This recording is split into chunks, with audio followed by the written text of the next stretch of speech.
As a family doctor, I find there's a number of barriers that make it difficult to treat diabetics.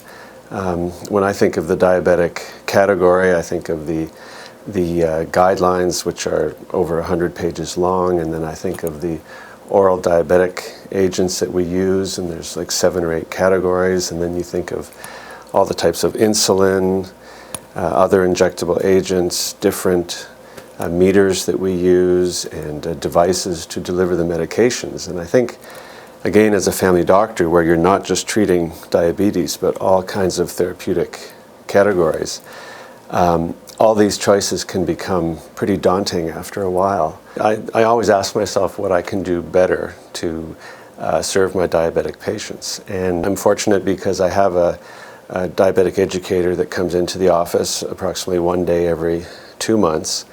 And there's a number of things that I try to do ahead of time so that I get the most value from it. So I choose the patients that are going to come in on that day, and I make sure that we have up-to-date blood tests done so that they're ready for the day when the diabetic educator is there.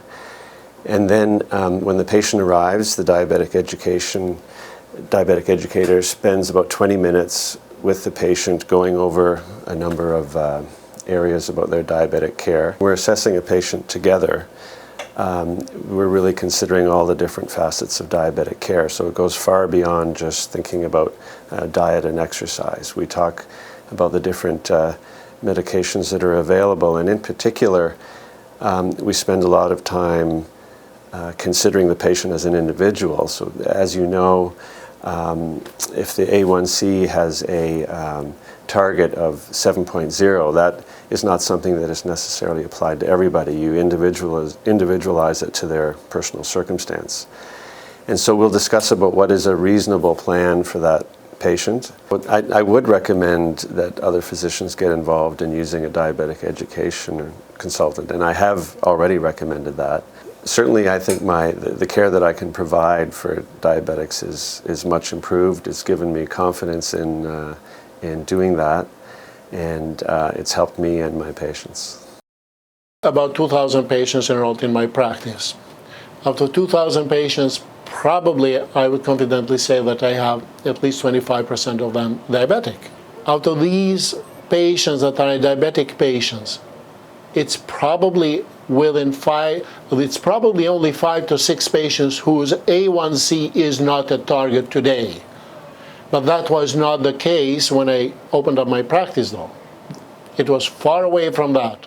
The day when I started working with a CD nurse embedded into my practice, within probably 3 to 6 months, from a number of 50 to 60 patients whose A1C was at all times above the target, I brought that number to probably between 5 to 6 patients, which is my steady number now as well.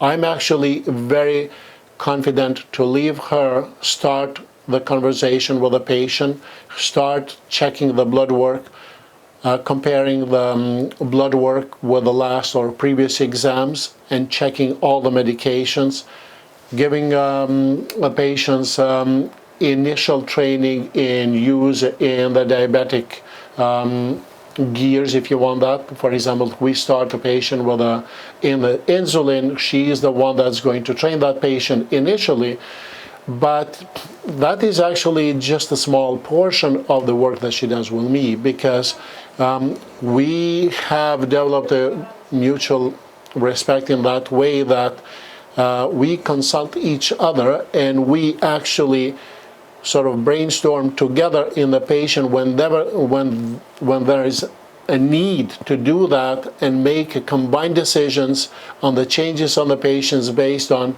her experience, based on my experience, so we come to a common goal. I am very, very happy. I'm very proud at the same time that at least this population has an excellent care for now, and their A1C and diabetic control is as much as possible optimized.